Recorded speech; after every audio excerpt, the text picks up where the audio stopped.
Breaking news na naging laban ni na Mario Barrios at Ryan Garcia. So pagdating sa mismong laban sa round 1 pa lang, bagsak agad si Mario Barrios, isang right hand ang pinakawalang suntok ni Ryan Garcia. Sa mga sumunod na rounds naman, pares nakatama pero mas maraming patama si Ryan Garcia kay Mario Barrios. Sa mga sumunod na rounds naman, mas mabibilis at malalakas na patama ang mga binibitawan ni Ryan Garcia. Halos walang sagot itong si Mario Barrios. Nagmistulang punching bag itong si Mario Barrios. Naging one-sided ang laban, makikita na average fighter lang itong si Mario Barrios. Walang sagot si Barrios sa mga mabibilis na patama ni Ryan Garcia. Makikita sa performance ni Ryan Garcia na pinaghandaan talaga niya ang laban niya kay Mario Barrios. Malayong malayo ang naging performance niya nung laban niya kay Rolly Romero. Pinatunayan talaga dito ni Ryan Garcia na malayo ang talent niya kay Mario Barrios.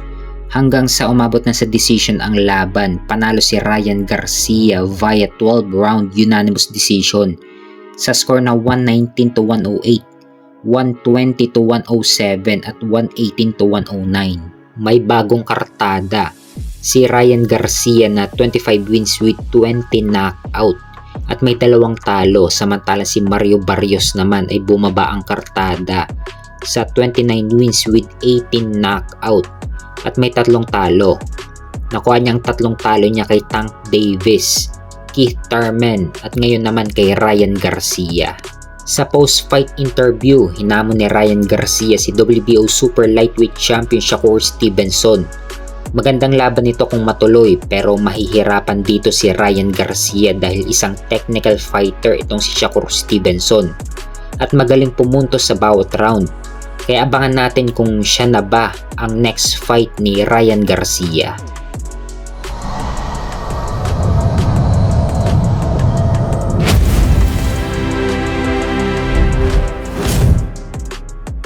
Sa kabilang banda naman, Conor Benn next in line na sa WBC welterweight title ni Ryan Garcia. Matapos manalo ni Ryan Garcia kay Mario Barrios, nauna nang sinabi ni Conor Benn na number 1 na siya sa WBC welterweight title. Just got the news I've been made number 1 in the WBC rankings, mandatory for the WBC World Title. I'll be watching Barrios versus Garcia closely. I want the winner early next year. So inaasahan na ipag-uutos na ito ng WBC na kailangan idepensa ni Ryan Garcia ang kanyang WBC welterweight title laban sa mandatory challenger na si Conor Benn.